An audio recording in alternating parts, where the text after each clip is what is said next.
এই কয়েকদিনে কয়েকটি ঘটনা ঘটেছে, তার মধ্যে বিএনপি জড়িত নাই।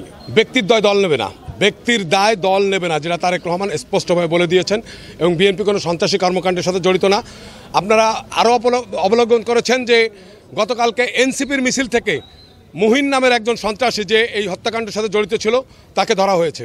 তাতেই স্পষ্ট হয়ে যায় এই হত্যাকাণ্ডের সাথে বিএনপির কোনো সম্পৃক্ততা নাই। আর বিএনপি এমন একটি রাজনৈতিক দল ধৈর্য ধরছে। আপনারা নিশ্চয়ই এটুক জানেন, এই যে যারা নতুন যে সংগঠনগুলো, মানে ওই যে দেশীয়টা ভাষা আছে, পুনাদে লাফাও ভুই খানকার, এটা টের পায় না। আমাদের ভুই, আমাদের সব। এরা যদি এদের প্রতিহত করার জন্য গোপালগঞ্জ জেলা ছাত্রদলই যথেষ্ট, আর কেউ লাগবে না। বাংলাদেশে একটি গুপ্ত সংগঠন আছে, সেটা হচ্ছে জামাত শিবির। তারা দীর্ঘদিন যাবৎ এই বাংলাদেশকে অস্থিতিশীল পরিবেশ সৃষ্টি করার জন্য, বাংলাদেশে স্বাধীনতা যুদ্ধের থেকে শুরু করে এই পর্যন্ত তারা বাংলাদেশকে অস্থিতিশীল করার জন্য বিভিন্ন কার্যকলাপে নিয়োজিত, এবং তারা এই দায়ভারটা অন্য সব দলকে দেওয়ার জন্য অপচেষ্টা চালায়। তারা বিভিন্ন মিডিয়া এবং ইলেকট্রিক মিডিয়া সহ বিভিন্ন গণমাধ্যমের মাধ্যমে বাংলাদেশের আমাদের বিএনপিকে মানুষের মাঝে বিভ্রান্তি সৃষ্টি করার জন্য তারা কিছু সামাজিক যোগাযোগ মাধ্যমে কিছু অপপ্রচার চালায়, যে অপপ্রচারের বিরুদ্ধে আমরা রুখে দাঁড়িয়েছি। এই সন্ত্রাস, চাঁদাবাজ, ফ্যাসিস্টদের বিরুদ্ধে আপনারা একটা কথা জেনে রাখবেন, দেখেন আমাদের বাংলাদেশের ফ্যাসিস্টদের ঠিকানা হচ্ছে ভারত, আর রাজাকারদের ঠিকানা হচ্ছে পাকিস্তান। বিএনপি এমন একটা দল, এই সংগঠনের ঠিকানা বাংলাদেশ, শুধু বাংলাদেশ। বিএনপির বাংলাদেশ ছাড়া আর কোনো ঠিকানা নেই।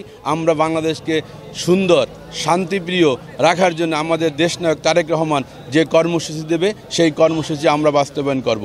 বিভিন্ন ধরনের গুপ্ত সংগঠনগুলো এবং আওয়ামী লীগপন্থী, তারা আওয়ামী লীগের সাথে কারসাজি করে দেশে বিভিন্ন ধরনের অস্থিরতা পরিবেশ সৃষ্টি করার জন্য বিভিন্ন ধরনের ঘটনা ঘটাই যাচ্ছে।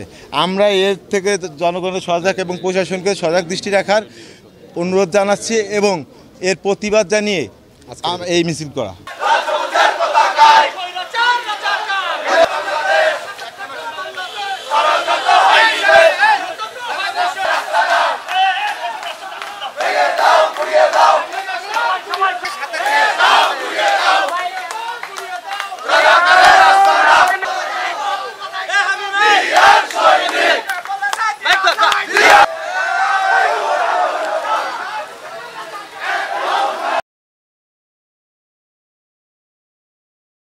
ওয়ালটন এখন দেশের সীমানা পেরিয়ে পৌঁছে গিয়েছে 50টিরও বেশি দেশে। ওয়ালটন, ঘরে ঘরে, বিশ্বজুড়ে।